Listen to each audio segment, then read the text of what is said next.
à toutes et à tous d'être là aujourd'hui, un vendredi après-midi à 14h30. A priori, on s'est rendu compte que ce n'était pas l'horaire le plus confortable pour tout le monde. Donc, je pense que la prochaine fois, l'année prochaine, peut-être on changera de créneau horaire. Donc, c'est le quatrième et dernier webinaire dans la série des rendez-vous de l'emploi qui ont été organisés par un partenariat entre l'agence de recrutement Untouchables et la Fondation Avenir Emploi Pays-Bas. Donc, Untouchables, je pense que tout le monde connaît, agence de recrutement bien connue aux Pays-Bas qui travaille essentiellement avec des personnels, avec des candidats multilingues, soit parce que les candidats ne parlent pas néerlandais, soit parce qu'ils parlent néerlandais et ont d'autres langues à leur disposition pour travailler.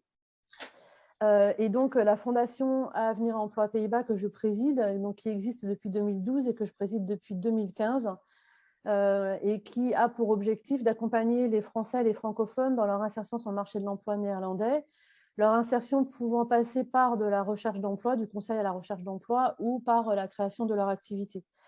Donc, je sais, parce que je connais certaines personnes dans la salle, que certaines sont là parce qu'elles sont en train de créer leur activité, d'autres personnes peut-être parce qu'elles sont davantage en recherche d'emploi. L'idée, c'est que justement, avec LinkedIn, finalement, la frontière entre l'usage qu'on en fait traditionnellement quand on est entrepreneur, solopreneur ou quand on est en poste dans une entreprise ou quand on est en recherche d'emploi, en fait, les usages sont très, très similaires. De plus en plus, on peut utiliser LinkedIn de la même façon, quelle que soit la position qu'on occupe. Et en fait, ce qui va changer, ce n'est pas tant l'usage que vous allez en faire, mais plutôt la façon dont vous allez cibler les personnes auxquelles vous vous adressez. Donc, voilà pourquoi on peut parler de LinkedIn, qu'on soit entrepreneur, solopreneur, en recherche d'emploi ou en poste dans une entreprise, qu'elle soit grande ou petite. Donc, je vais commencer directement avec LinkedIn, en fait, et puis au fur et à mesure répondre à vos questions. Pourquoi parler de LinkedIn? Alors, surtout aux Pays-Bas, en fait, et surtout quand on est en recherche d'emploi, LinkedIn est complètement incontournable, en fait. On a une blague entre recruteurs aux Pays-Bas, on dit si tu n'es pas sur LinkedIn, tu n'existes pas. Donc, en gros, si vous êtes en recherche d'emploi, le recruteur soit va vous trouver sur LinkedIn, et je vous montrerai comment tout à l'heure, soit va, entre guillemets, valider votre candidature en allant vous chercher sur LinkedIn après avoir lu votre CV. Donc, je vais passer en mode présentation. Voilà, si vous ne voyez pas mon écran ou s'il y a un problème, dites-le moi. Donc, utiliser LinkedIn dans sa recherche d'emploi. Bon, je ne me suis pas vraiment présentée, mais ce n'est pas grave, vous savez qui je suis plus ou moins, sinon je répondrai à vos questions. Je vais lancer le tout premier sondage.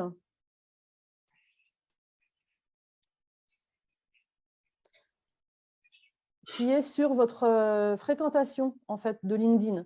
Combien de fois par semaine allez-vous sur LinkedIn? Une ou deux fois, tous les jours, moins d'une fois par semaine?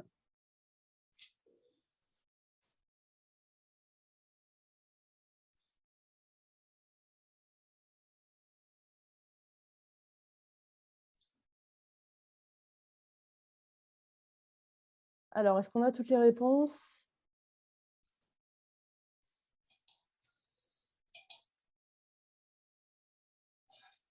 Allez, il me manque encore une réponse. Quelqu'un qui hésite? Non? OK. Alors, hop, partager les résultats. Voilà. Donc, la majorité d'entre vous va tous les jours sur LinkedIn. Il y a des gens qui y vont moins d'une fois par semaine et des gens qui vont une ou deux fois par semaine. En fonction de ce que vous voulez obtenir comme résultat, y aller tous les jours, c'est un peu un prérequis, en fait. C'est-à-dire que ce que LinkedIn favorise, c'est l'activité. Et l'activité, ça peut être se connecter, ça peut être faire quelque chose sur LinkedIn ou chercher une offre ou répondre à une offre, etc. Donc aujourd'hui, ce qu'on va voir, c'est pourquoi c'est important d'utiliser LinkedIn, la forme de votre profil, le fond, c'est-à-dire ce que vous allez dire, comment vous allez le dire et ce que vous allez y faire, le type de visibilité que vous pouvez avoir et l'importance du réseau. Quelques données quand même pour vous donner un ordre de grandeur de l'importance de LinkedIn. Je vous ai mis des chiffres. Ce qui est important, ce n'est pas forcément les premiers chiffres, parce que encore que 58 millions d'entreprises enregistrées, c'est quand même assez important. Mais c'est surtout les chiffres que j'ai mis en gras en bas, en fait. Il y a environ 15 millions d'offres d'emploi qui sont disponibles sur LinkedIn. 87% des recruteurs utilisent LinkedIn et honnêtement, aux Pays-Bas, c'est très probablement plutôt 95%.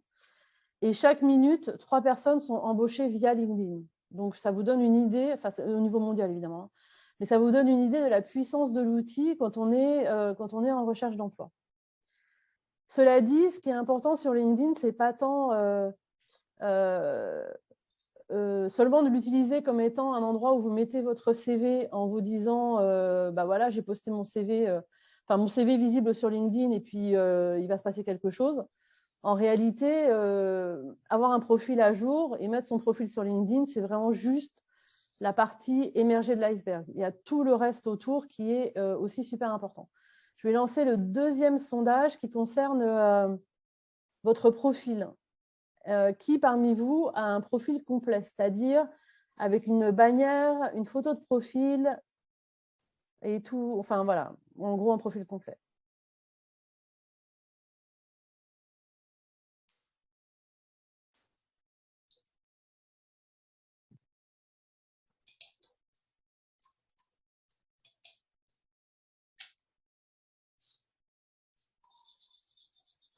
Hop, tout le monde a voté. Donc c'est assez équilibré comme résultat. Ouais. Donc il y en a 59% d'entre vous pensent avoir un profil complet. On verra après si c'est vrai ou pas. Et 41% d'entre vous n'ont pas, savent déjà qu'ils n'ont pas un profil complet. Alors, on va aller voir ce que ça veut dire un profil complet. Alors, j'ai pris comme exemple le mien, comme ça, je sais à peu près de quoi je parle. En tout cas, je connais mon profil, c'est déjà ça. Donc, un profil complet, c'est quoi? C'est un profil où vous avez une bannière. Donc, la bannière, c'est ça, là, ce qui est en haut, là.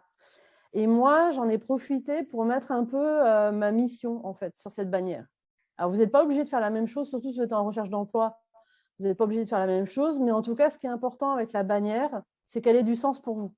Donc, si vous mettez une photo, il faut que ça soit en rapport avec votre activité ou en rapport avec votre lieu de vie ou quelque chose qui a du sens pour vous et qui apporte en fait à votre candidature. Il faut avoir une photo de profil. On dit toujours professionnelle. En l'occurrence, la mienne, si vous regardez bien, elle est super mal éclairée. Donc, en vrai, j'aurais dû changer la photo et mettre une photo mieux éclairée. Mais voilà, je trouvais celle-là, elle me convenait, donc je l'ai laissée. Évidemment, il faut qu'il y ait votre nom. Vous allez voir que depuis quelque temps, vous pouvez enregistrer la façon de prononcer votre nom. Si votre nom, par exemple, vous avez un nom français et vous cherchez du travail aux Pays-Bas, et ben, concrètement, vous pouvez enregistrer ici la façon de prononcer votre nom, ce qui va faciliter grandement la vie du recruteur néerlandais. Cela dit, il y a aussi des entrepreneurs, moi je ne l'ai pas fait, moi j'ai vraiment enregistré mon nom, qui en profitent pour faire un espèce de pitch, en fait, qui enregistre, je ne sais pas, un produit, un service, leur mission, enfin voilà, qui en font une espèce de pitch professionnel. Donc vous pouvez l'utiliser comme vous le souhaitez. Par contre, choisissez votre langue si vous décidez d'en faire un pitch. Si vous êtes français aux Pays-Bas, vous devez faire le pitch en anglais finalement pour que tout le monde puisse se comprendre. Après, ici, donc ça c'est la headline là, qui se trouve là. Moi, j'ai mis ce que je faisais en fait. Mais je l'ai mis de façon imagée, on va dire ça comme ça, et de façon assez précise aussi, pour vraiment cibler les personnes avec lesquelles je veux travailler en tant que consultante. Et puis, j'ai mis que j'étais aussi recruteuse, et j'ai mis que j'étais bâtisseuse de communauté, parce que j'ai créé une communauté de solopreneurs. Et puis, j'ai dit aussi que j'avais une newsletter. Et la newsletter, en l'occurrence, elle réapparaît ici, mais ça, vous y avez accès que dans certains cas. Donc ça, c'est un profil, ou en tout cas, la présentation, vraiment le haut du profil, la chose qu'on voit en premier, est complète. Ça participe à l'apparence de votre profil, mais l'apparence du profil, c'est vraiment la partie la plus facile. Pourquoi est-ce que c'est important que cette apparence soit complète, que vous ayez rempli toutes les catégories, etc. Parce qu'en fait, LinkedIn donne des points bonus, entre guillemets, aux profils qui sont complets. Donc, vous pouvez vous dire, moi, en fait, je n'ai pas envie de mettre une bannière parce qu'il n'y a rien qui me donne, qui parle ou qui soit particulièrement logique avec mon activité. Ou vous pouvez vous dire, il y a des rubriques que je n'ai pas forcément envie de remplir, etc. Le truc, c'est que vraiment, LinkedIn donne voilà, met en avant les profils qui sont le plus complets. Après, il met aussi en avant les profils qui sont le plus actifs, mais déjà, le fait d'avoir un profil complet, ça vous donne un avantage. Mettre en avant, ça veut dire quoi? Ça veut dire que quand il propose des résultats à un recruteur, il classe en fait les profils et les résultats en fonction des profils qui sont complets, avec le plus de connexions, qui sont actifs, etc. Et donc, vous allez apparaître dans les premiers choix pour le recruteur. Et donc, vous avez plus de chances que le recruteur aille cliquer sur votre profil et décide de vous contacter, ou en tout cas, qu'il ait déjà une vision de qui vous êtes professionnellement. Donc, l'apparence de votre profil, en fait, elle commence aussi par votre adresse, l'adresse de votre profil, en fait.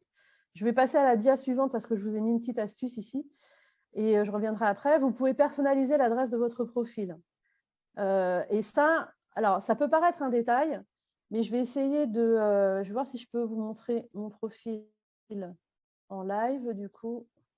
Voilà, je vais me mettre ici, je vais enlever ça. Voilà, hop là. Il est parti sur la publicité, j'imagine.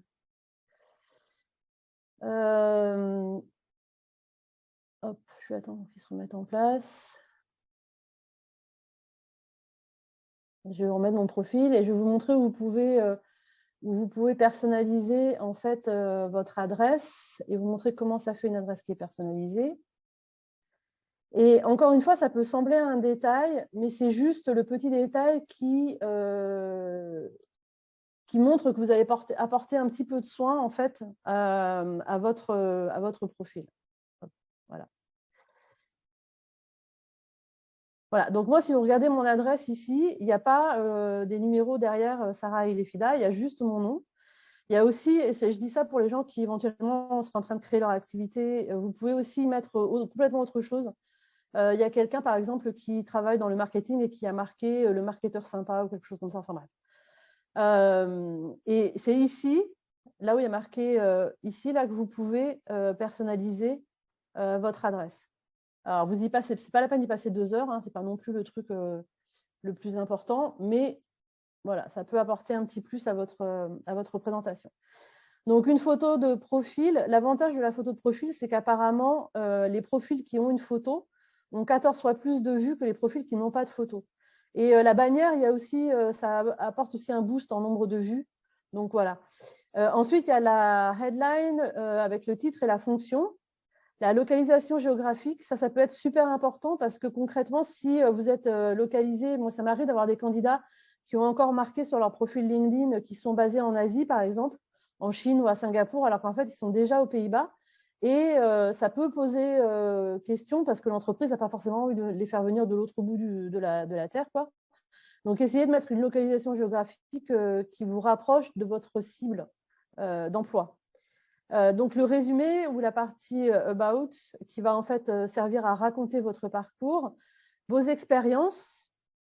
Sur LinkedIn, moi, je conseille de mettre toutes vos expériences. Et comme sur le CV, c'est vraiment une question de est-ce que vous donnez la même valeur à chacune, le même poids en fait à chacune de vos expériences ou pas. Votre formation, les éventuelles certifications que vous avez, vos expériences en bénévolat si vous en avez, les compétences et les recommandations. Donc, c'est ce qu'on va voir en fait l'un à la suite de l'autre pendant cette présentation. Pourquoi utiliser LinkedIn? Avant de vous lancer, c'est hyper important de savoir ce que vous recherchez sur LinkedIn et pourquoi vous êtes présent sur LinkedIn. Si c'est pour trouver un emploi, pour être visible des recruteurs, parce que vous êtes à l'écoute du marché mais que vous n'êtes pas encore prêt à sauter le pas, ou si c'est pour vendre vos services, votre cible ne sera pas la même et la façon de vous exprimer sur LinkedIn ne sera pas exactement la même. Cela dit, comme je le disais au début, la façon de faire est de plus en plus similaire que vous soyez en train de chercher un emploi ou que vous cherchiez à vendre vos services. Pour la simple et bonne raison, c'est que moi, je pense que quand on est en recherche d'emploi, en fait, on est aussi en train de vendre ses services. Simplement, on ne vend pas un type de service, on vend des compétences, on vend une expérience. Et c'est ça qu'on va mettre en valeur pour être vu par les recruteurs. D'autant plus qu'aux Pays-Bas, comme vous le savez, il y a très peu de chômage actuellement, voire pas du tout, et que donc les recruteurs travaillent beaucoup par approche directe. Donc, par exemple, Untouchables a une grosse base de CV. Donc, les recruteurs vont d'abord aller chercher dans la base de CV de l'agence. Mais après, s'ils ne trouvent pas, ils vont aller chercher sur LinkedIn. Moi, je n'ai pas de base de CV à ma disposition à la Chambre de commerce franco-néerlandaise, donc je fais que de l'approche directe. Donc, ça veut dire que quand on fait de l'approche directe, on travaille avec des mots-clés. Et donc, si vous voulez être trouvé pour un certain type de poste, c'est hyper important d'avoir utilisé les bons mots-clés. Dans tous les cas de figure, votre profil LinkedIn communique votre image de professionnel. C'est l'endroit où on va savoir qui vous êtes en tant que professionnel. Donc, quelques paramètres qui sont importants et que vous pouvez régler. Donc, je ne vais pas le faire aujourd'hui parce que c'est un peu fastidieux. Mais quand vous allez dans les paramètres de votre profil, vous pouvez régler qui voit quoi et qui voit vos activités. Vous pouvez aussi décider qui peut vous contacter et vous pouvez aussi mentionner si vous êtes open to work. Donc, depuis quelque temps, LinkedIn a aussi proposé un badge. En fait, vous l'avez certainement vu sur LinkedIn, un petit demi-cercle vert avec marqué open to work que vous pouvez mettre sur votre photo de profil. Il y a tout un débat au sujet de faut-il l'utiliser, faut-il pas l'utiliser, est-ce que ça ne fait pas désespérer d'avoir mis ça sur sa photo de profil, etc. Très honnêtement, pour moi, c'est un faux débat. Si vous êtes prêt, si vous êtes open to work et que ce n'est pas un problème de le mentionner par rapport à votre entreprise, eh ben, mettez-le. Si par contre vous cherchez mais vous n'avez pas forcément envie que votre entreprise le sache, l'affichez pas sur votre photo de profil. Et puis réglez vos paramètres pour que seulement les recruteurs aient accès à l'information. Voilà, il n'y a ni avantage ni inconvénient dans l'absolu, tout dépend vraiment de votre situation. Alors ça, ce que je vous ai mis là, c'est ce que moi je vois quand je vais sur LinkedIn pour les recruteurs. Donc, c'est avec ça que je vais faire mes recherches, en fait. Alors, pas tout en même temps, hein, mais je vais faire mes recherches. Par exemple, je vais rentrer ici un titre de poste. Ou, alors, je rentre toujours la localisation géographique parce que je sais exactement à quel endroit je cherche. Je vais souvent rentrer des compétences. Je rentre rarement les compagnies parce que ce n'est pas un critère pour moi. Je rentre jamais l'année du diplôme parce que c'est une indication d'âge et que l'âge, pour moi, c'est un critère discriminant, donc je ne l'utilise pas. Je rentre les industries quand c'est très, très, très spécifique ce que je suis en train de chercher et je rentre des mots-clés. Donc, les mots-clés, ça peut être un logiciel, ça peut être les langues, ça peut être une compétence, ça peut être plein de choses différentes que je vais essayer d'organiser et d'utiliser pour chercher à avoir une espèce de shortlist de profils qui potentiellement peuvent convenir pour le poste sur lequel je suis en train de travailler. Donc, imaginons que vous souhaitiez trouver un poste de business developer. Moi, je vais chercher business developer dans le titre, en première intention en tout cas. Mais après, si je trouve personne qui a le bon titre de poste et qui correspond à ce que je recherche, je vais potentiellement chercher sans le titre de poste, mais plutôt avec des compétences ou avec juste des mots-clés. Donc, si vous voulez être repéré parce que vous cherchez un poste de business developer, vous allez mettre business developer comme titre de votre profil. Mais après, dans les mots-clés, peut-être que vous avez une industrie spécifique, peut-être que vous avez des compétences spécifiques, des qualifications, des certifications, etc., que moi, je vais pouvoir potentiellement faire apparaître dans les mots-clés et qui, du coup, si elles sont mentionnées quelque part sur votre profil, vont faire que votre profil va apparaître dans ma recherche. Et donc, à partir du moment où votre profil apparaît dans ma recherche, je vais potentiellement, après, je vais lire votre profil, regarder si en effet ça correspond bien. Je vais potentiellement vous contacter et vous dire, voilà, j'ai un poste qui pourrait vous intéresser.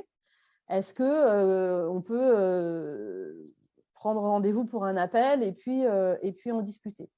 Mais si dans votre profil, il n'y a aucun des mots-clés que moi je recherche, votre profil n'apparaîtra pas dans ma recherche.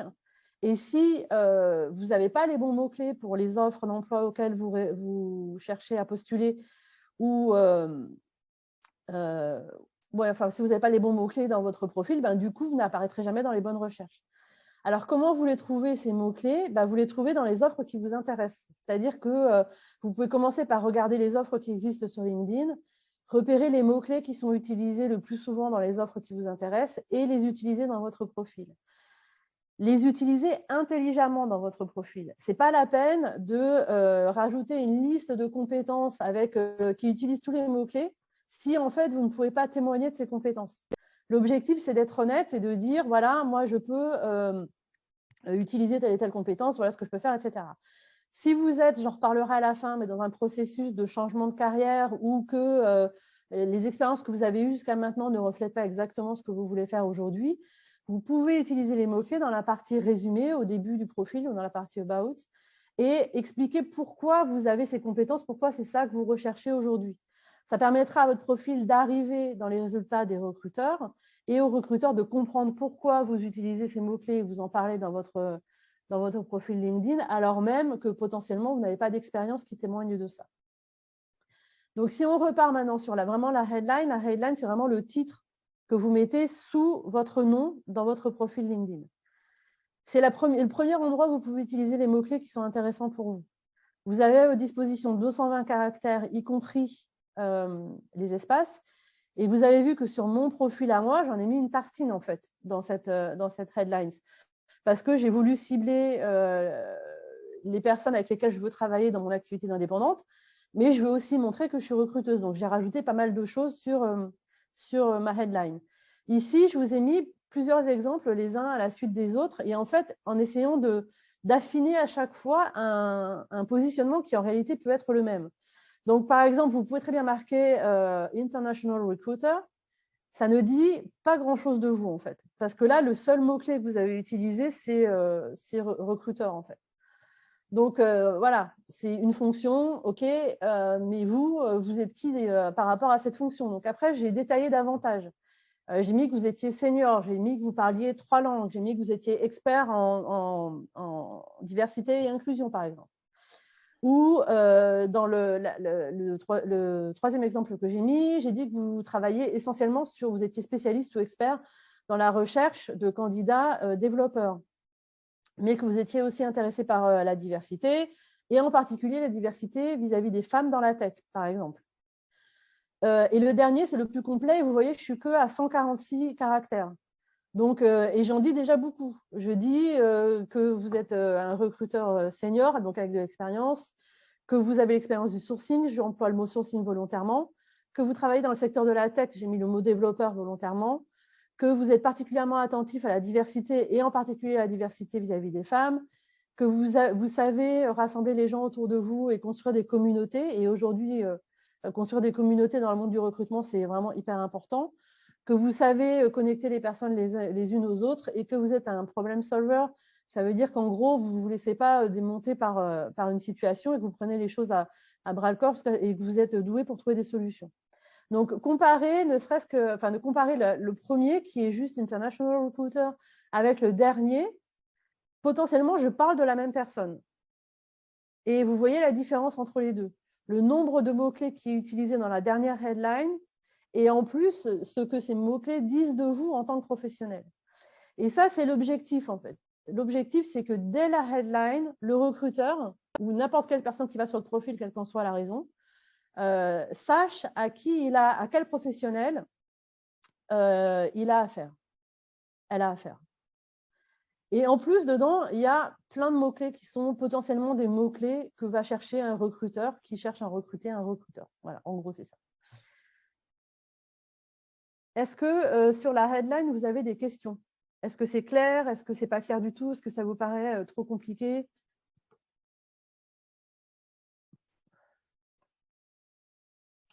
Très clair. Très bien. Merci. Okay. Et comment choisir les meilleurs mots-clés? Voilà. Alors, deux choses. D'abord, première chose que je voulais ajouter, il y a eu une mode qui est un peu en train de passer, mais qui a duré assez longtemps, de mettre des headlines complètement hallucinantes. Genre licorne du recrutement, ninja du développement, enfin peu importe. Alors, évitez ça parce que d'abord, je trouve que ça ne sonne pas super bien, mais ça, c'est que mon avis. Mais surtout, ça ne dit pas grand-chose de vous finalement. Et par ailleurs, aucun recruteur ne fait sa recherche de mots-clés en commençant par ninja, licorne, etc. Maintenant, comment choisir les mots-clés? Alors, regardez les offres qui vous correspondent aujourd'hui, les offres d'emploi. Regardez ce qui est demandé. Et alors, première chose, regardez les offres d'emploi, regardez les mots-clés qui apparaissent dans les offres d'emploi, ceux que vous pouvez facilement reprendre. Et essayez de vous mettre à la place du recruteur, en fait. Un recruteur qui recherche quelqu'un comme vous, qu'est-ce qu'il recherche? Est-ce qu'il recherche un senior, un junior? Est-ce qu'il recherche quelqu'un qui parle plusieurs langues ou pas? Est-ce qu'il recherche quel type de spécialité ou d'expertise il va rechercher? Et essayez de voir comment vous pouvez les intégrer dans votre headline.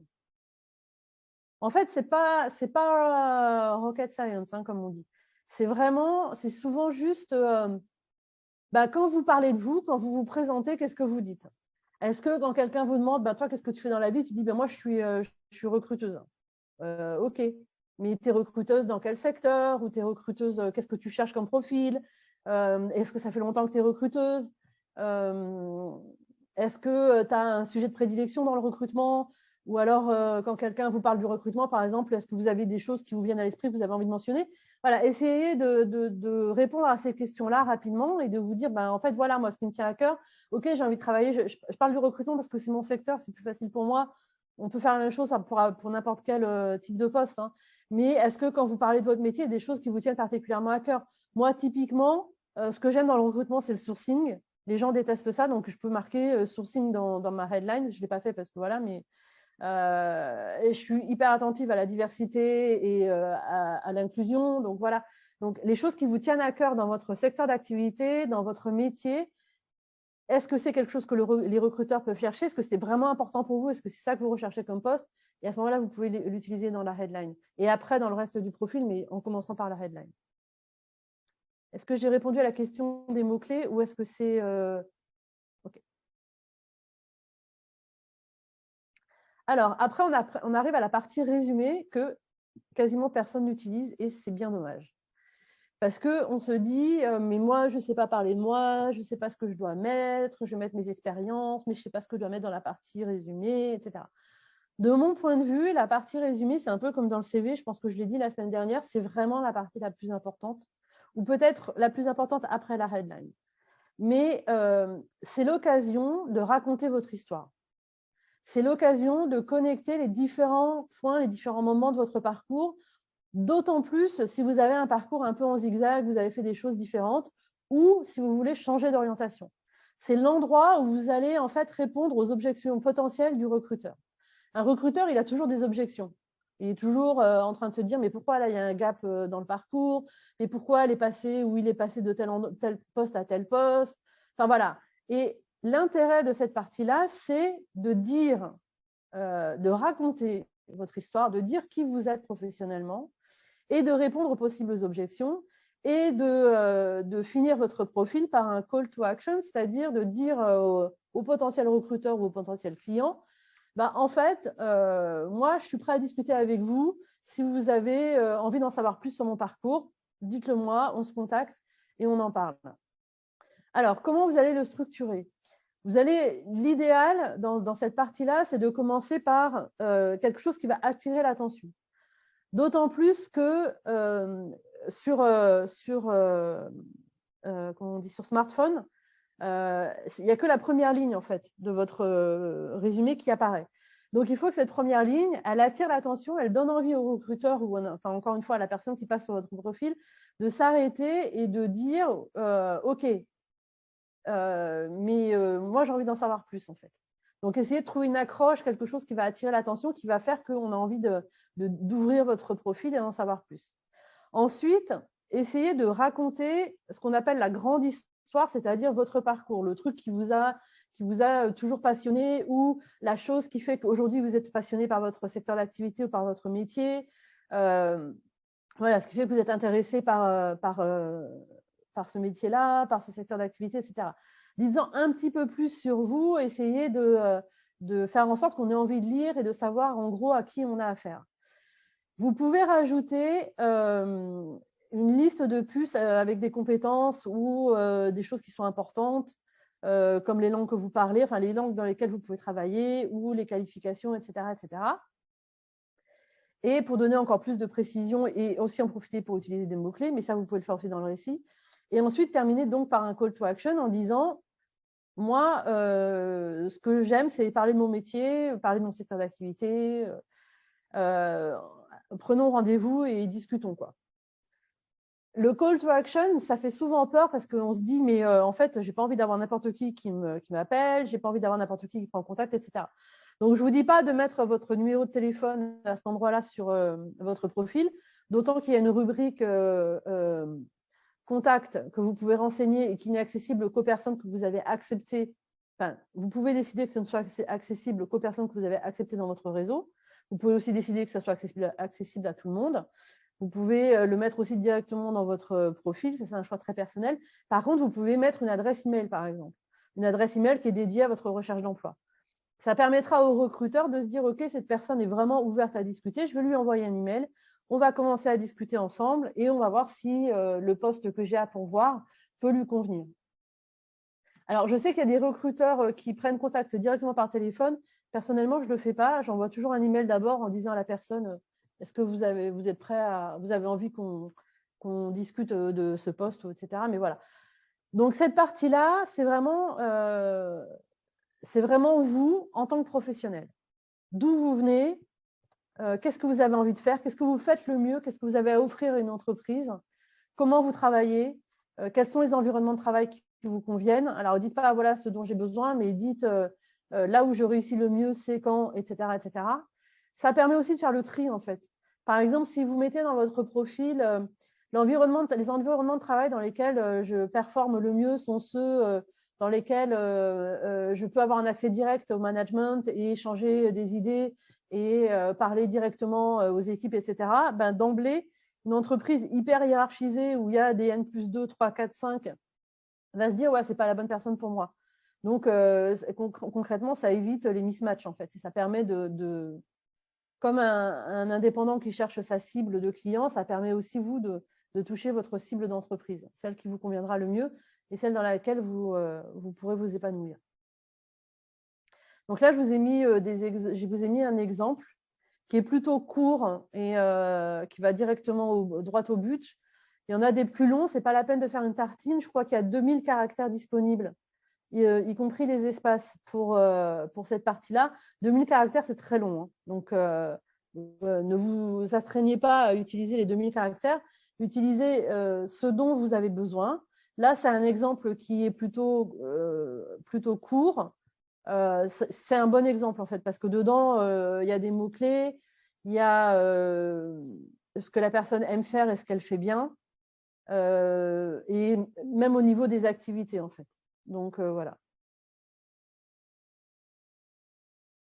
Est-ce que c'est clair sur la partie résumé ou est-ce que vous avez des questions?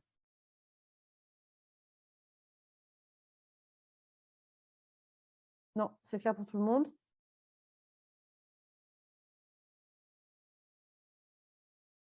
OK. Une question qu'on nous pose souvent aux Pays-Bas, c'est dans quelle langue je fais mon profil? Alors, le truc bon à savoir, c'est que vous pouvez avoir un profil en plusieurs langues. Donc, je vais revenir sur mon profil à moi et je vais vous montrer où ça se passe. Voilà. Donc, vous voyez ici, moi, mon profil, il est en français et en anglais. Et en l'occurrence, mon profil français est complet et mon profil en anglais est plus succinct parce que je n'ai pas la même cible en anglais et en français. Donc, par exemple, là, je n'ai pas détaillé avec qui je travaille, etc., parce que je ne recherche pas forcément des clientes anglophones. Donc, vous pouvez aussi jouer là-dessus. Si vous êtes sur plusieurs secteurs, plusieurs pays, vous pouvez aussi choisir de faire des profils dans deux langues, où vous pouvez en avoir plus que deux. Hein, et les adapter, en fait, par exemple, si vous n'avez pas la même cible dans les deux langues. En tout cas, si vous êtes aux Pays-Bas et que vous cherchez du travail ici et que vous ne parlez pas néerlandais, le profil par défaut, c'est en anglais. Alors, le summary peut être une description du parcours professionnel. Alors, oui et non. C'est-à-dire que le summary, ce n'est pas un résumé de ce que vous avez fait dans la vie. C'est pas alors d'abord j'ai fait ça et après j'ai fait ça et après j'ai fait ça, parce que ça, on le voit dans votre expérience. Le summary, c'est vraiment quelque chose qu'il faut rédiger comme une page de vente, c'est-à-dire pour donner envie aux recruteurs d'aller plus loin et de vous faire signe. Donc, c'est plutôt, quand c'est un récit, c'est plutôt une histoire. Voilà. C'est pas votre parcours en résumé, c'est plutôt une histoire dans laquelle vous allez mettre en valeur, du coup, je vais retourner sur mon profil parce que je l'ai changé récemment, où vous allez mettre en valeur, voilà, hop. En gros, pourquoi vous faites ce que vous faites. Non, mais c'est pas ça que je veux. Alors, est-ce que c'est bon? Voilà. En gros, voilà, je ne dis pas que le mien, il est parfait, hein, loin de là, vraiment loin de là. Mais ce n'est pas non plus un résumé de mon parcours parce que, comme je le disais l'autre jour dans la présentation sur le CV, je le dis d'ailleurs ici, au début, moi, j'ai fait de l'édition et du journalisme, et ce que je fais aujourd'hui n'a plus rien à voir. Mais je ne vais pas raconter, d'abord j'ai fait ça, puis d'abord j'ai fait ça, d'abord j'ai fait ça. En fait, ce que j'essaie de dire, c'est pourquoi j'en suis là aujourd'hui, parce que un jour, j'ai commencé à manager une équipe, ça m'a posé plein de questions et je me suis dit, je vais me former. Et en me formant, j'ai découvert d'autres choses, d'autres métiers, etc. Et voilà pourquoi j'en suis arrivée là où j'en suis aujourd'hui. Donc, encore une fois, il n'est pas parfait, mais l'idée, c'est de dire, ne faites pas un récit chronologique de vos expériences. Mettez l'accent sur les choses qui font sens par rapport à votre recherche aujourd'hui. Si vous n'êtes pas encore connecté avec moi sur LinkedIn, d'ailleurs, je vous invite à le faire, comme ça vous avez aussi les posts que je fais sur le sujet. Donc voilà, ce n'est pas un résumé de votre parcours, c'est une mise en exergue des points importants de votre parcours et surtout, c'est une façon de dire qui vous êtes professionnellement aujourd'hui. Est-ce que j'ai répondu à la question, Karima, ou ce n'était pas clair ma réponse?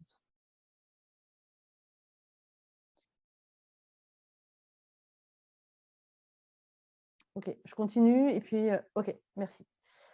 Et on pourra revenir dessus à la fin si vous voulez.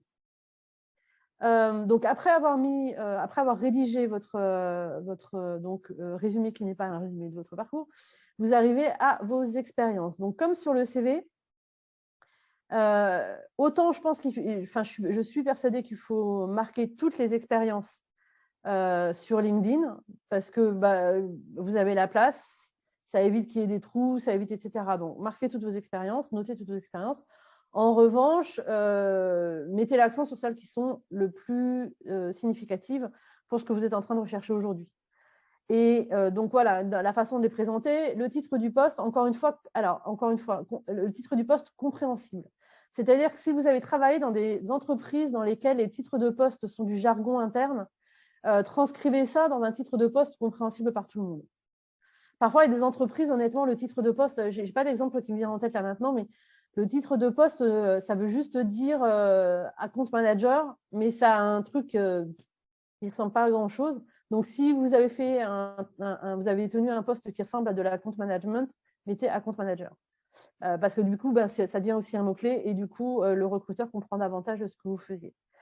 Le nom de l'entreprise, le logo, si elle a une page sur LinkedIn. Si l'entreprise est inconnue du grand public, de préciser son activité rapidement.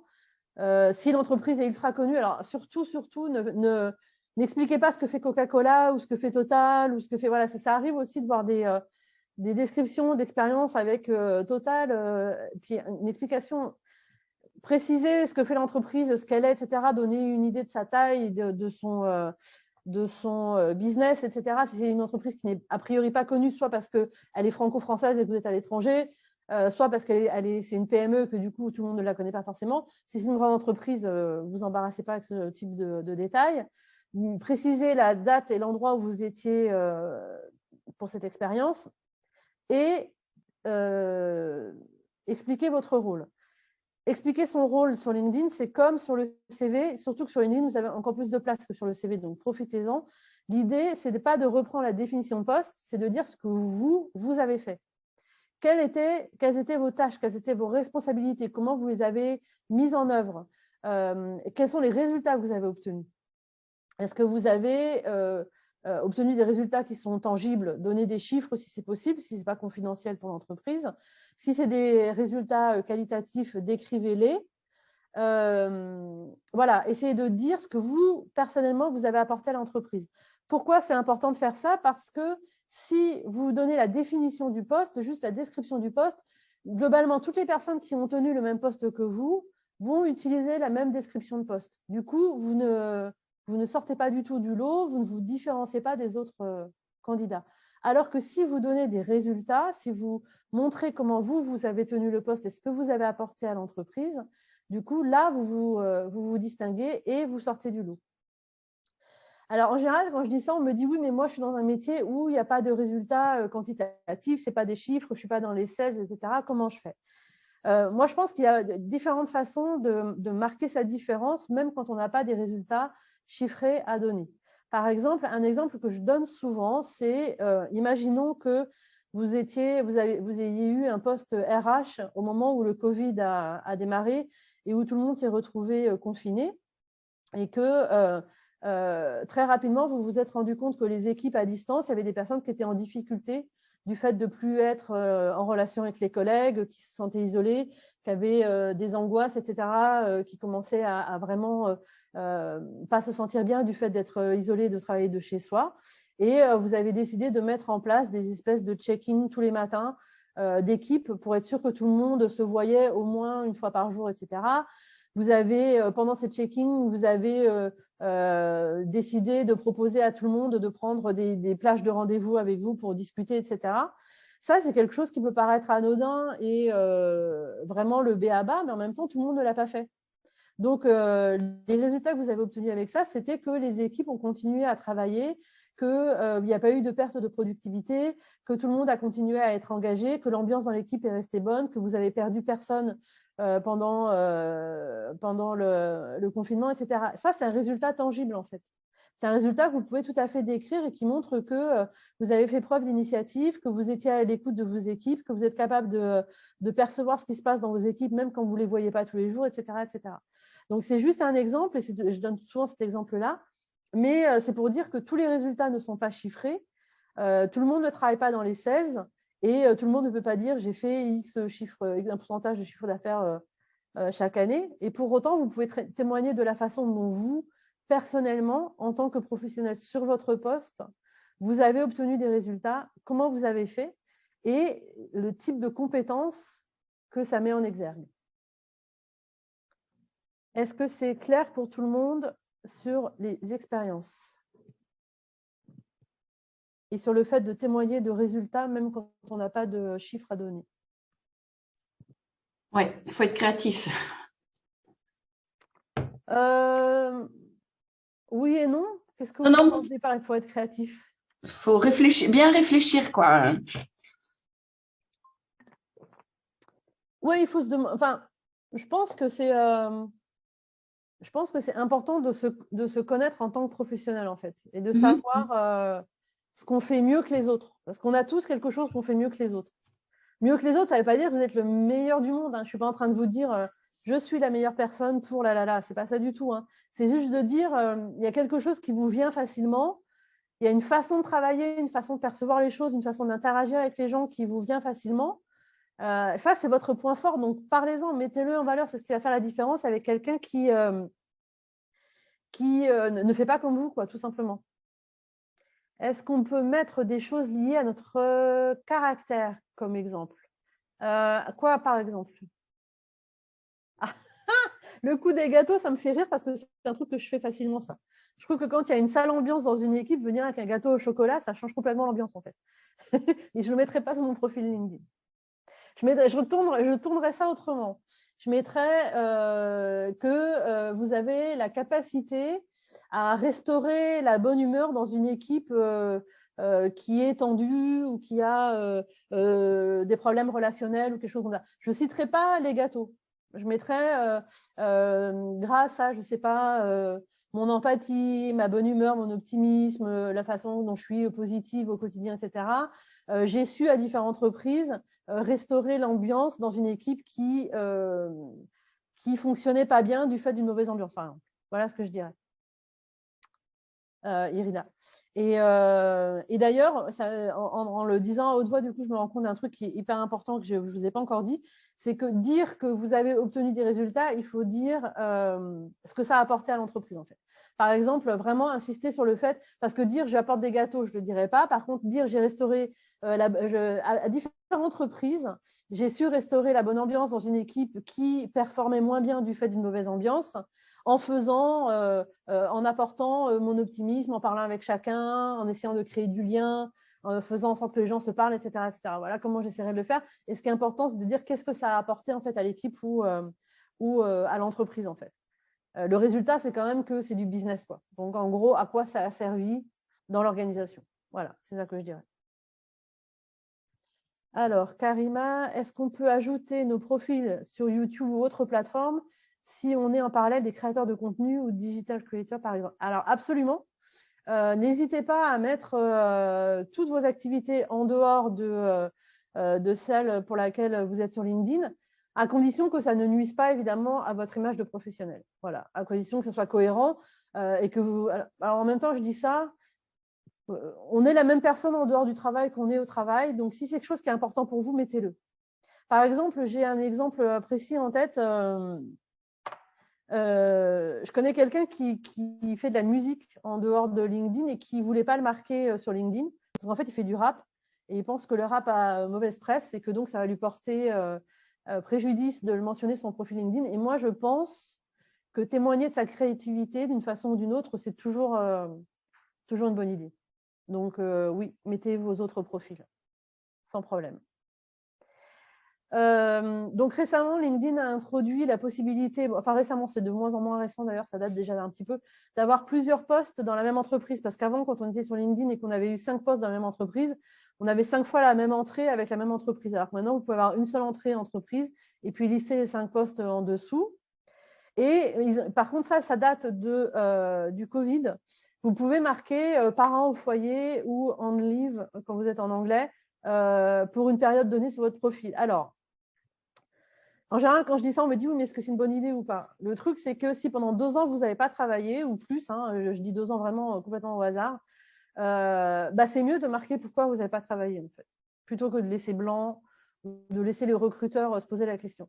Concrètement, que ce soit sur LinkedIn ou sur votre CV, le truc important, c'est de ne pas pas laisser le recruteur se poser la question et se dire mais qu'est-ce qui s'est passé à ce moment-là? Et donc, encore une fois, de désamorcer les objections. Donc, si vous avez été à la maison pour vous occuper des enfants pendant X années, mettez-le dans vos expériences, juste en une phrase, ce n'est pas la peine d'en mettre 4 tonnes. Et dans votre profil, dites, voilà, après une interruption de X temps pour m'occuper de ma famille, je reviens sur le marché de l'emploi, plus déterminé que jamais, j'exagère un petit peu, mais prête ou prêt à reprendre une activité dans tel secteur, sur tel poste, parce que j'ai telle et telle compétence à faire valoir et dans mes expériences précédentes, j'ai réussi telle et telle chose. Voilà. C'est une façon de dire au recruteur, OK, je sais que tu as vu qu'il y avait un trou dans mon parcours, mais t'inquiète pas, moi, je sais exactement ce que je peux faire pour l'entreprise aujourd'hui et voilà exactement ce que je vais mettre en valeur. Autre question qu'on pose parfois, alors là, on arrive à la formation, à l'éducation, du coup, c'est jusqu'où remonter dans les formations. Donc, c'est un peu ce que je disais aussi sur le CV la semaine dernière. Mettez les formations qui sont importantes et qui ont du sens. Si vous avez un diplôme de l'enseignement supérieur, votre bac, il n'a pas grand sens pour ce que vous recherchez aujourd'hui, mais vous pouvez avoir un CAP qui est très important parce que du coup, il vous donne une qualification qui est fondamentale pour ce que vous êtes en train de rechercher. Donc ça, c'est plutôt une question de bon sens en fait. Il ne faut pas remplir la partie formation pour la remplir et mettre 3 tonnes de diplômes, etc. Mettez ce qui a du sens pour le job que vous recherchez et ce qui a du sens pour vous aujourd'hui. Tout ce qui est licence, certification, etc., ça dépend du secteur d'activité. Si vous avez des qualifications, des licences ou des choses comme ça qui sont importantes pour votre secteur d'activité, évidemment, marquez-les. Si elles ont besoin d'être renouvelées, marquez-les, faites les renouvellements, marquez que vous avez fait les renouvellements, etc. Donc voilà, ça dépend du secteur d'activité. Par exemple, souvent pour les managers de projet, il y a toutes les qualifications, les certifications Scrum, etc., qui peuvent avoir du sens. Si vous les avez, mettez-les. Si vous ne les avez pas, évidemment, ne les mentionnez pas.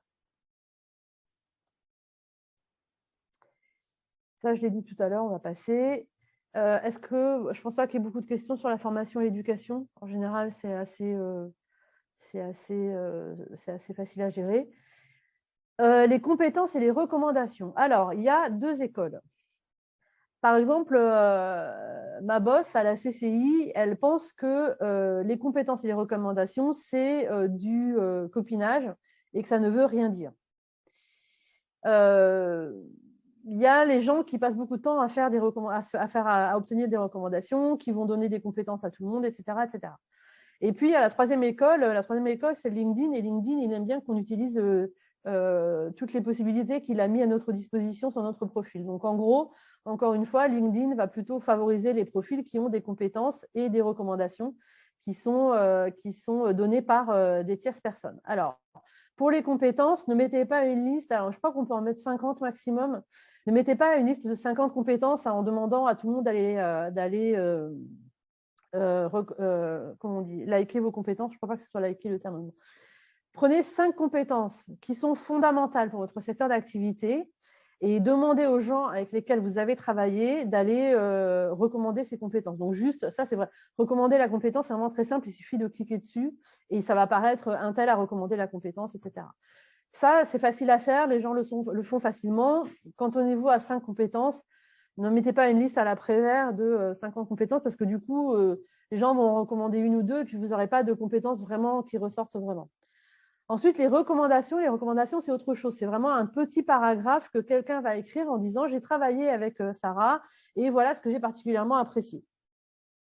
Alors, parfois, souvent, c'est du donnant-donnant, c'est-à-dire que quelqu'un recommande vos compétences et vous allez les recommander cette personne.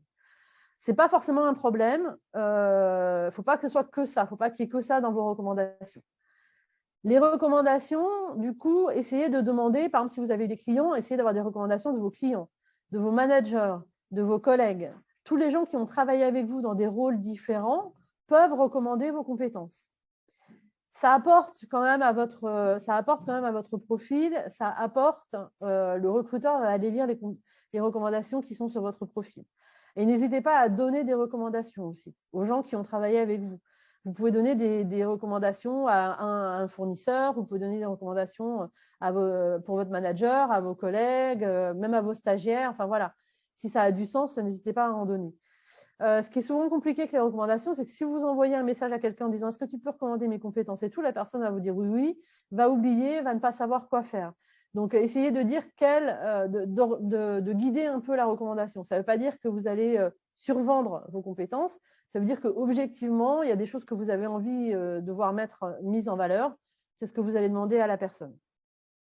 Mettre en valeur certaines de vos compétences. Est-ce que c'est clair pour les recommandations et les compétences?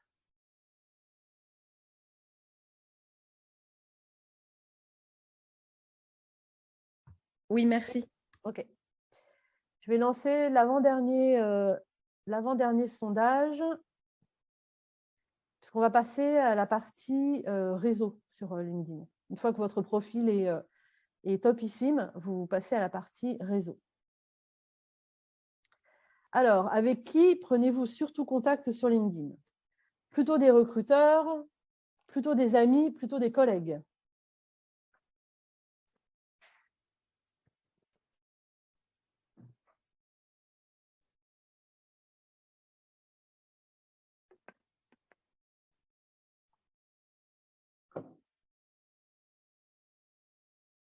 Je n'ai pas mis l'option avec personne. Est-ce qu'il y a des gens qui sont concernés pour… Ah oui, je vois. Floriane qui dit pour ma part, personne. Donc, j'aurais dû mettre l'option avec personne, en fait. Comment réponse, on ne l'a pas encore utilisé. Ben, on ne répond pas, Lorenzo, c'est pas grave. Alors, je vois que j'ai d'autres questions. J'ai une question d'Anne-Emmanuel qui dit « J'ai créé mon profil en anglais. Après avoir créé celui en français, j'aimerais faire passer le profil en anglais en profil principal. Est-ce possible ?» En fait, il n'y a pas de profil principal ou secondaire. Le profil s'affiche par défaut dans la langue de l'application LinkedIn de la personne qui consulte. Donc, par exemple, moi, mon application LinkedIn est en anglais. Donc, je vais d'abord voir les profils en anglais, même s'il y a d'autres langues. Et si mon application était en français, et s'il n'y a pas de langue en commun, voilà, par exemple, un recruteur néerlandais a son profil LinkedIn en néerlandais. Je vais mettre fin au sondage. Attends, je vais partager. Donc, un recruteur néerlandais a son profil en néerlandais et on n'a pas de profil en néerlandais, ça va aller par défaut sur l'anglais. Donc, en fait, il n'y a pas à choisir profil anglais ou français. Ça va se mettre en fonction de la personne qui consulte. Ok, donc en tout cas, ça reste quand même le premier qui a été créé qui est par défaut. Il n'y a pas de par défaut, en fait. Ouais. Le recruteur va voir celui qui est dans la langue la plus proche de celle qu'il utilise. Pas la plus proche. Si tu as un profil en néerlandais et que le recruteur est néerlandais, il va d'abord voir le profil néerlandais. Si tu n'as pas de profil en néerlandais, il va d'abord voir le profil anglais. Ok. Moi, ça ne m'arrive jamais d'avoir à changer la langue du profil que je consulte, en fait. Tu vois? Ok. C'est toujours le profil qui est en anglais qui apparaît en premier. Ok. Ça marche. Merci. Je t'en prie. Excusez-moi, je peux vous demander juste, je quelque réponds à la chose? question d'Irina qui dit si mon profil n'est qu'en français, des mots-clés en anglais ne ressortiront pas. Non, ils ne ressortiront pas. Il faut que ce soit homogène. Il faut que si le profil est en français, les mots-clés soient en français. Quoique, j'ai répondu non un peu vite. Du coup, les mots-clés, ils apparaissent comment dans votre profil, Irina? Ils sont listés quelque part en anglais alors que le reste du profil est en français?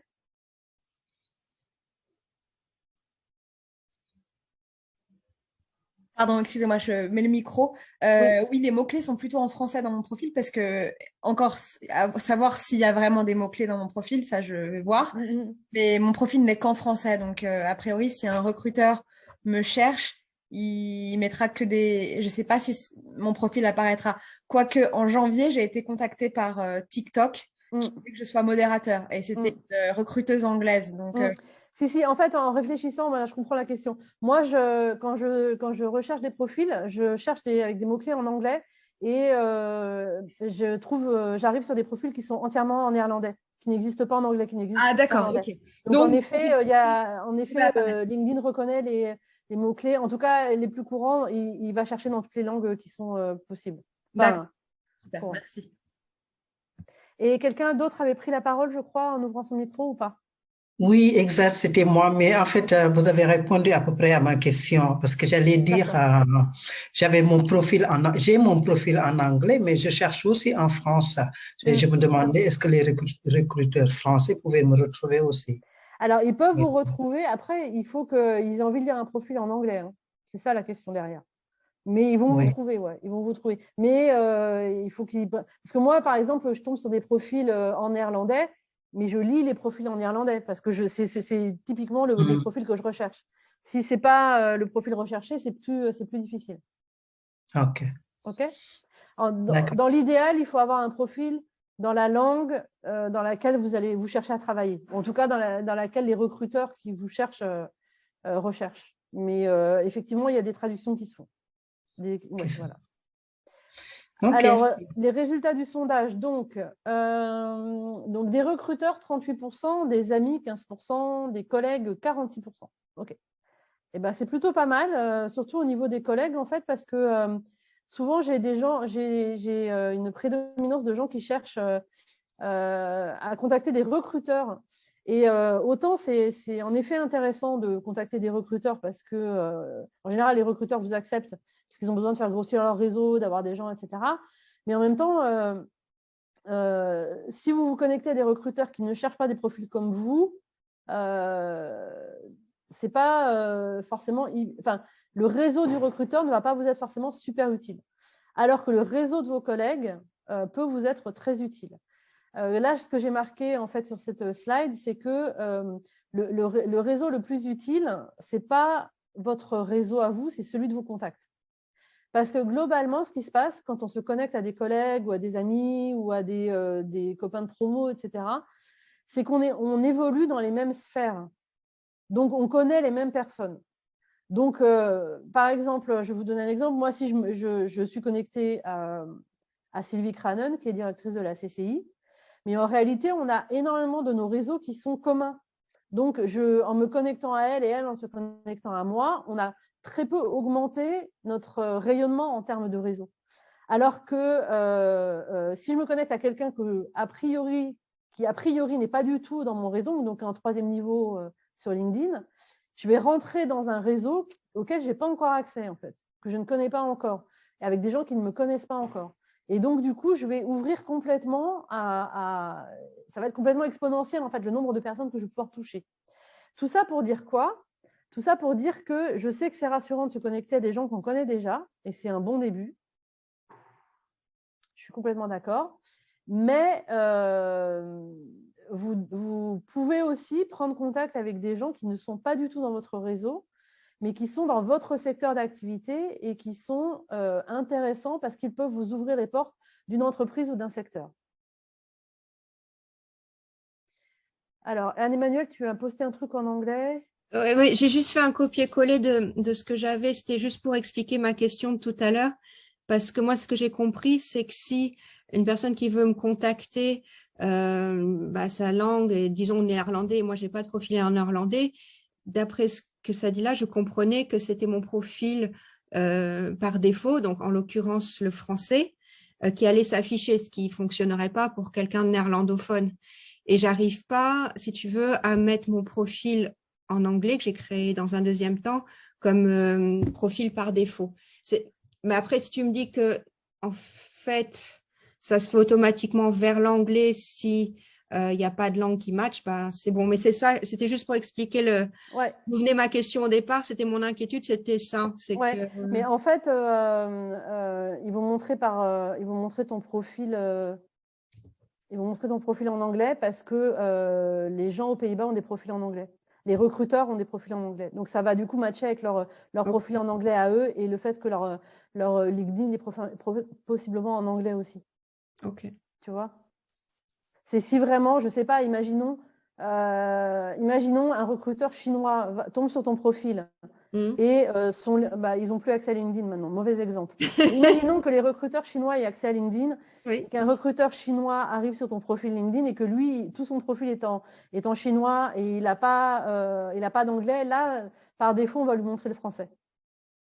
Ouais, et c'est ça qui m'embêtait, c'est pas gravissime, mais j'ai le sentiment, ou alors j'ai pas trouvé qu'on peut pas, une fois qu'on a créé un profil dans une langue en premier, on peut plus le changer. Enfin, celui qui est créé en premier reste celui par défaut, quoi qu'il arrive. Ouais, ça par contre, oui. Ouais, Ce qu'il faudrait que tu fasses, en fait, c'est que tu supprimes ton profil français et que tu le recrées derrière. Ouais, ok. Honnêtement, je trouve que c'est beaucoup de boulot pour pas grand-chose. Ok. Merci.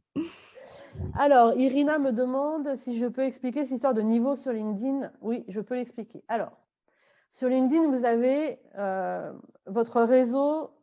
Premier niveau, c'est les gens avec lesquels vous êtes connectés. Deuxième niveau, c'est les gens qui sont connectés aux personnes avec lesquelles vous êtes connectés. Troisième niveau, c'est les gens qui sont connectés à votre deuxième niveau. Et après, c'est en dehors de votre portée. C'est-à-dire les gens qui sont au-delà du troisième niveau, vous pouvez pas, vous les voyez pas. En fait, ils n'existent pas pour vous. Ils sont pas visibles sur LinkedIn. Vous n'avez pas accès à qui ils sont. Vous pouvez pas vous connecter avec ces personnes-là. Ok. Le truc du réseau, c'est penser à une famille. On va dire ça comme ça. Vous connaissez votre famille proche, conjoint, enfant. Voilà, ça c'est votre premier niveau. Le deuxième niveau, ça va être cousin, cousine, etc. Le troisième niveau, ça va être les amis des cousins, cousines. On va dire ça comme ça. À votre premier niveau, il y a de fortes chances que vous évoluiez dans le même environnement. Alors évidemment, vous n'avez pas forcément le même métier, donc voilà. Mais en gros, vos amis, etc., ils ont à peu près accès, les copains de promo, les collègues en tout cas, vous avez à peu près accès aux mêmes personnes. Donc, ces gens-là ne vont pas ajouter énormément de diversité dans votre réseau. En revanche, plus vous allez vous éloigner, vous connecter au réseau du réseau, enfin, en tout cas au deuxième là, plus vous allez avoir des gens qui sont extérieurs aux gens que vous côtoyez habituellement. Ces gens-là peuvent vous ouvrir des portes, des entreprises, des secteurs, etc. Donc, par exemple, imaginons que vous voulez rentrer dans une entreprise particulière ou dans un secteur particulier, vous avez intérêt à développer votre réseau dans ce secteur d'activité, dans cette entreprise particulière. Ce qui est intéressant aux Pays-Bas, c'est que les gens sont plutôt ouverts à la prise de contact direct. C'est-à-dire que vous pouvez contacter quelqu'un que vous ne connaissez pas sur LinkedIn et lui dire voilà, moi je travaille dans tel secteur d'activité, je vois que vous travaillez pour telle entreprise, je trouve que ce que fait cette entreprise est vraiment intéressant. Est-ce que vous auriez est-ce qu'on peut déjà se connecter sur LinkedIn? Et puis, si vous avez 5 minutes pour prendre un café et en discuter, moi j'aimerais beaucoup en savoir plus sur votre entreprise ou ce secteur aux Pays-Bas. Ça se fait et ça se fait facilement. Le risque que vous prenez, il est nul, c'est-à-dire que éventuellement la personne ne répondra pas ou vous dira non, mais voilà, c'est pas un vrai risque. Et si la personne vous dit oui, c'est un moyen pour vous de voilà d'en apprendre davantage sur l'entreprise, le secteur, de développer votre réseau, d'avoir d'autres possibilités, d'autres ouvertures, etc. Mais est-ce que concrètement, ça veut dire qu'un recruteur de notre 5e niveau, celui qui, pardon, mon chat qui s'excite derrière, d'un 5e niveau potentiel ne nous trouverait pas? Alors, le recruteur, c'est différent parce qu'il a une arme magique, c'est que je vous ai montré tout à l'heure, qui est le compte recruteur sur LinkedIn. D'accord, ok. Recruteur, alors, il y a des limites aussi, hein, parce qu'il y a différents niveaux de compte recruteur. Moi, parfois, dans mes recherches, mon compte recruteur me dit out of network. Donc, c'est quelqu'un que je ne peux pas contacter. Mais en développant mon réseau, par exemple, j'ai donné un exemple plus concret. Quand j'ai commencé à faire du recrutement aux Pays-Bas, mon réseau néerlandais était inexistant. Donc, comme je cherchais des candidats néerlandais, j'avais beaucoup de out of network dans mes résultats. Donc, pour développer mon réseau, je suis allée me connecter à des gens petit à petit. J'ai demandé à des gens à me mettre en relation, etc. Maintenant, comme j'ai grandi mon réseau néerlandais, j'ai très peu de out of network quand je cherche du personnel néerlandophone. Parce que mon réseau s'est agrandi progressivement et j'ai eu accès à ces gens-là. Si vous n'avez pas le compte, voilà, si vous n'êtes pas recruteur, vous n'avez pas le compte recruteur, vous êtes davantage limité. Et ça me permet de rebondir à la question qui était, faut-il avoir un compte premium?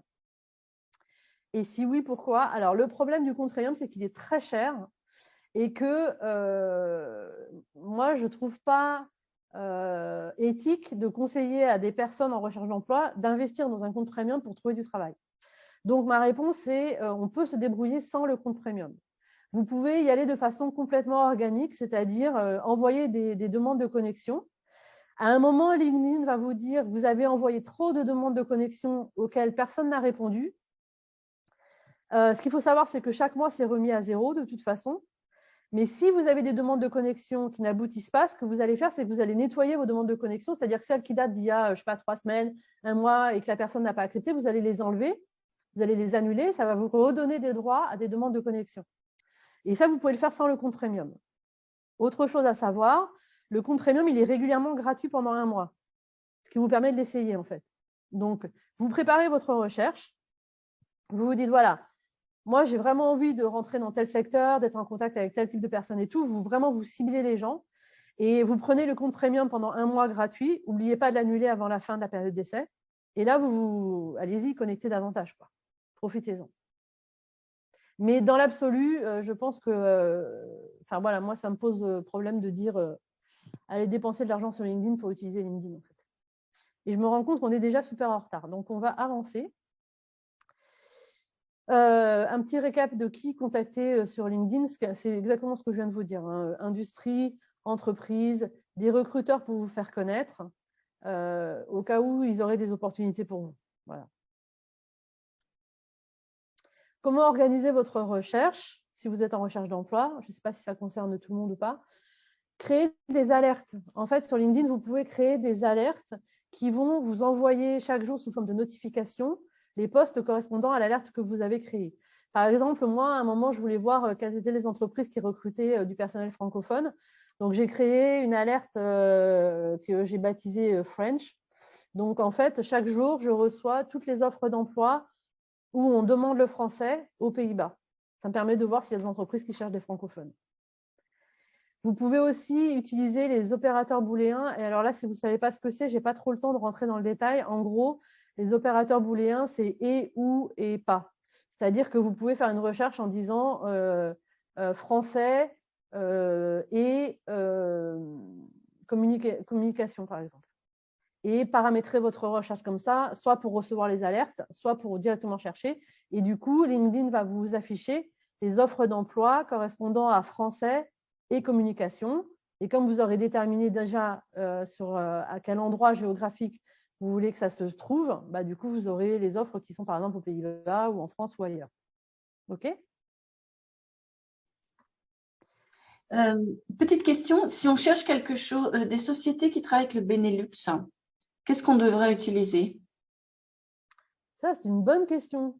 Parce que Benelux en soi, je ne suis pas sûre que ça soit reconnu. Sinon, il faut faire plusieurs recherches, une par pays. Ok. Excusez-moi, Oui. moi je vois souvent Benelux dans les offres d'emploi en anglais et en français. D'accord. Parce que moi, j'ai fait une fois une recherche sur Benelux et en fait, ça ne ressortait pas. Ben non, c'est pour ça, c'est mon expérience aussi. Ok. Alors je précise, ce n'était pas sur LinkedIn, Ok. c'est sur les sites de recherche classiques. Ok. Mais sinon, il faut faire par pays, en fait, Mhm. et puis voir ce que ça donne. Je voulais qu'on passe quelques minutes sur le fait de publier sur LinkedIn. Donc, je vous mets juste je lance juste le dernier sondage. Et puis, on parle rapidement des publications sur LinkedIn parce qu'on a déjà quasiment un quart d'heure de retard, en fait. Mais c'est pas grave. Tant qu'on ne coupe pas la présentation, je continue à parler.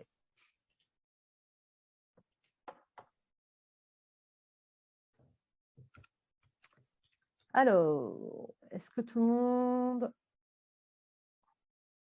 Je vois que quelqu'un... Floriane, vous avez la main levée. C'est encore d'actualité ou pas? Oui, j'avais la main levée.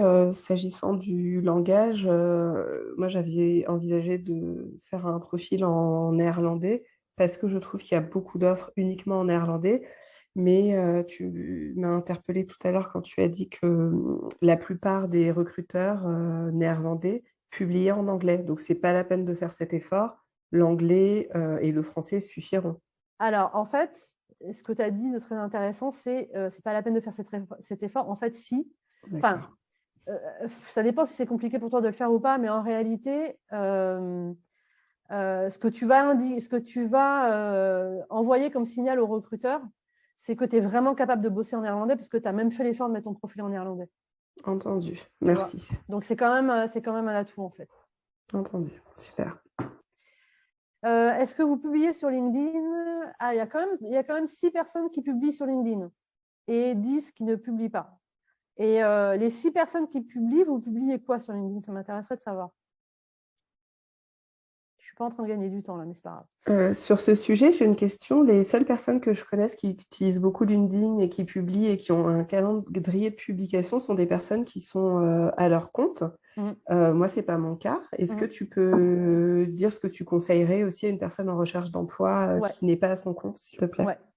Alors, en effet, la plupart des gens qui publient sur LinkedIn sont des gens comme moi qui sont à leur compte et qui, du coup, veulent faire de l'inbound marketing et trouver des clients.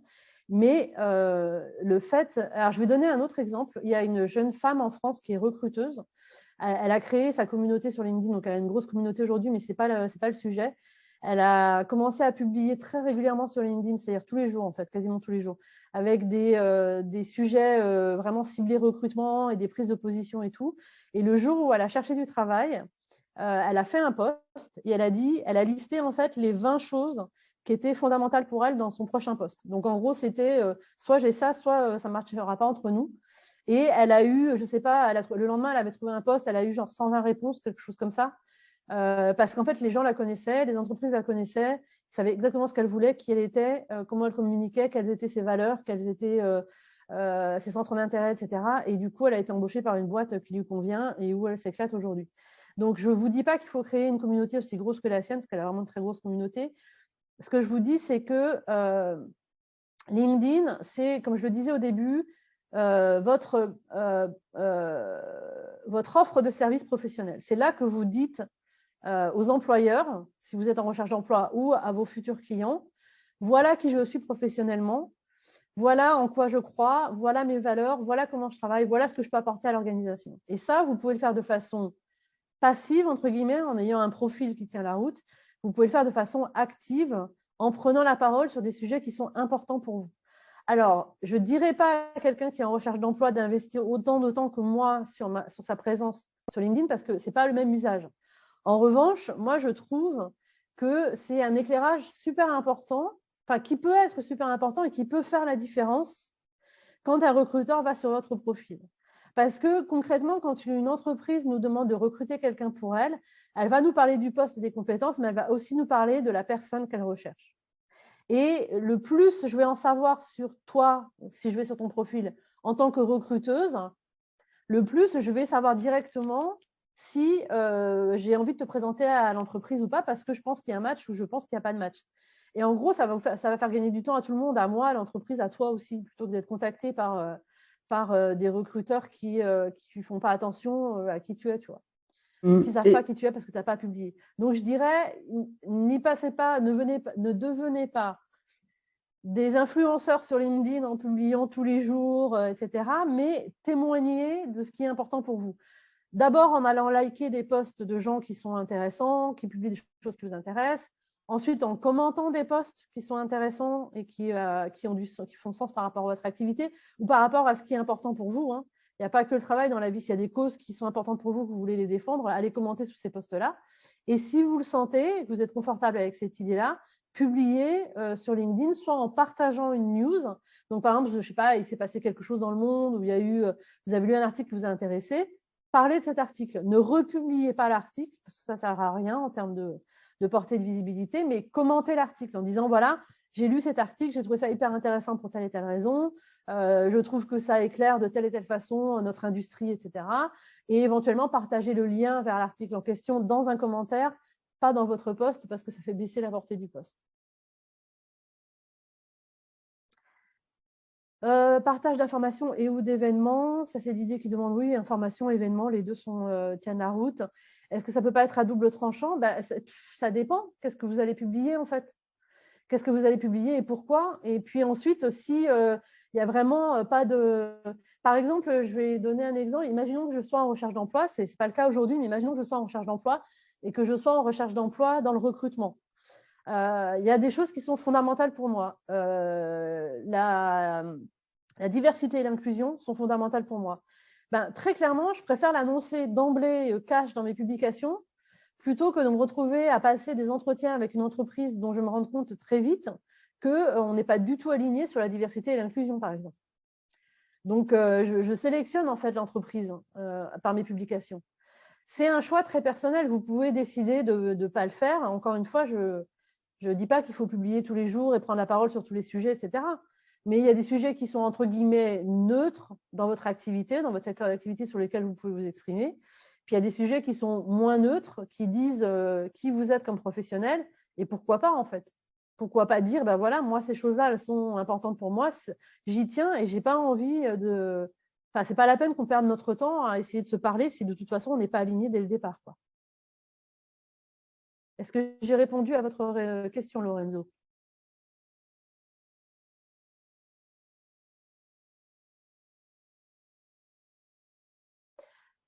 Ok, Lorenzo dit oui. Anne-Emmanuel, le manuel LinkedIn, il fait plusieurs milliers de pages. Hein. Si tu me le cites en entier avant la fin de l'atelier, je ne vais pas m'en sortir. Hein. Ça ne va pas être possible. Alors, j'ai jamais utilisé cette fonctionnalité. En réalité, ce que ça veut dire, c'est, imaginons, tu fais un commentaire sous un post et ce commentaire attire l'attention. Moi, ça m'est arrivé de faire des commentaires et d'avoir beaucoup de réactions à mon commentaire. Du coup, en effet, je prends ce commentaire en me disant, finalement, c'est un sujet qui intéresse les gens. Donc, je vais prendre ce commentaire et je vais en faire un post. Voilà. Et je le fais moi-même. C'est-à-dire, je prends l'idée du commentaire et je en fais un post. Je ne prends pas juste le commentaire en faisant juste je bascule en post et voilà. Non, c'est parce que c'est un commentaire que j'avais fait hier. J'ai eu cette suggestion et je ne comprenais pas très bien. Non, mais ça n'a pas d'intérêt particulier. Ok. Merci. J'arrête. Voilà. Bon, ça, j'ai plus trop le temps de le traiter. Et de toute façon, pour ceux qui étaient là sur le CV, c'est à peu près la même chose. Je le résume très, très rapidement. Soyez honnête sur LinkedIn. Ne mentez pas, ne cachez pas ce qui s'est passé dans votre carrière. Expliquez-le. Essayez pas essayez d'ailleurs, répondez aux objections potentielles d'une entreprise ou d'un recruteur directement dans la partie résumé, la partie about. Ça évite que le recruteur se pose des questions et du coup, voilà, c'est beaucoup plus clair. Ça marche après une interruption, ça marche si vous êtes en reconversion et ça marche aussi pour différentes raisons. Vous avez eu plusieurs postes dans une succession plus ou moins rapide. Voilà. J'ai une question. Parce qu'il est presque 4 heures en fait. Oui, on arrive aux questions, ça tombe bien. Allez-y. Ok. Sur ce sujet-là qui recoupe aussi le sujet tout à l'heure où on explique ses expériences Pour le sujet du congé maternité, aux Pays-Bas, c'est un peu plus commun qu'en France, pour les femmes en tout cas, d'avoir un gap. J'aurais pensé qu'il était intéressant de développer justement les compétences nouvelles, celles qui ont été renforcées pendant un congé maternité, par exemple, pour les recruteurs néerlandais. Est-ce que c'est le cas ou pas du tout? Parce que tu as dit tout à l'heure de ne pas passer de temps dessus. Or, moi, j'avais développé toute une partie un peu comme si c'était un job, ce que je considère quand même. Quel est ton avis sur le sujet par rapport aux En fait, c'est un Pays-Bas? choix personnel. C'est un choix très personnel. Ça ne peut pas te nuire en tout cas, aux Pays-Bas, ça ne va pas te nuire de le décrire comme ça. Mais ce n'est pas une obligation non plus. Donc, si c'est quelque chose qui a du sens pour toi de le mentionner comme ça, fais-le. S'il y a d'autres mamans dans l'assistance qui pensent qu'elles n'ont pas envie de le développer comme ça et qu'elles veulent juste mettre congé maternité, ça se justifie aussi. Je n'ai pas d'opinion tranchée sur le sujet, je pense que c'est une question personnelle. D'accord, merci. Irina, vous avez une question? Oui, pardon, je vais aller vite, mais grosso modo, pendant mes études, j'ai rencontré mon mari et j'ai fait, donc c'était à Paris, j'ai pratiqué 2 ans le droit à Paris en tant que métier et très vite après, je l'ai suivi pour dans plusieurs de ses postings qui étaient au Qatar et maintenant aux Pays-Bas. Et donc, c'est vrai que ma carrière est un peu en dents de scie et avec des trous de gruyère et je sais pas comment, si je l'explique en disant, bah, je suis mon mari, donc ça fait 1 an que là, je fais rien, entre guillemets. Est-ce que ça paraît pas pour celle qui n'est pas très ambitieuse, qui n'a pas vraiment de volonté professionnelle et qui du coup ne fait que suivre Alors je vais répondre à cette question parce que je l'aborde systématiquement dans les cafés emploi que j'organise chaque mois.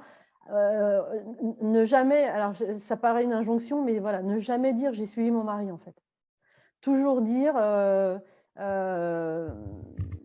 nous avons vécu plusieurs expatriations. Durant ces expatriations, j'ai pris le temps, j'en sais rien, peu importe, d'installer ma famille, ou j'étais dans un pays dans lequel je n'avais pas la possibilité de travailler, ça arrive, ou on est resté trop peu de temps pour que je puisse vraiment m'exprimer professionnellement, etc. Mais aujourd'hui, voilà, je cherche du travail, je suis ici. Alors, la question du recruteur va être, OK, mais du coup, vous êtes ici pour combien de temps? Parce que c'est évidemment, si c'est un profil expat, le recruteur il est en train de se dire, bah oui, mais globalement, dans 2 ans, ils sont à nouveau partis pour aller ailleurs, etc.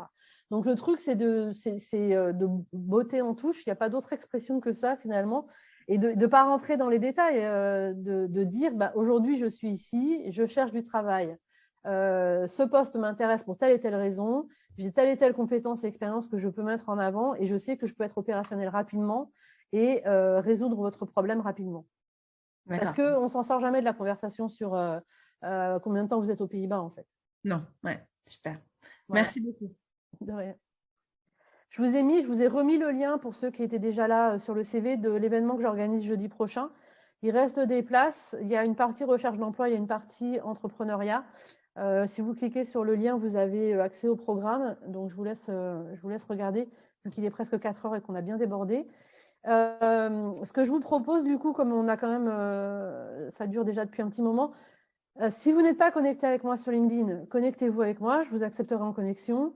Et comme ça, si vous avez d'autres questions, vous pouvez me les poser directement en message LinkedIn et j'y répondrai. Je réponds à tous mes messages. Alors, pas forcément dans la minute, mais je réponds à tous mes messages. Donc, n'hésitez pas à me poser des questions directement sur LinkedIn. Et comme ça, en plus, vous savez aussi tous les événements que je peux organiser autour de la recherche d'emploi aux Pays-Bas. Il y a des cafés emploi, il y a d'autres événements, etc. Je les annonce toujours sur mon profil. Donc, ça vous permet aussi d'être tenu au courant et de voir s'il y a des choses qui peuvent éventuellement vous intéresser. Voilà, merci à tous et à toutes. Je vous souhaite un excellent week-end et je vous dis à bientôt peut-être, en ligne ou ailleurs, dans la vraie vie peut-être.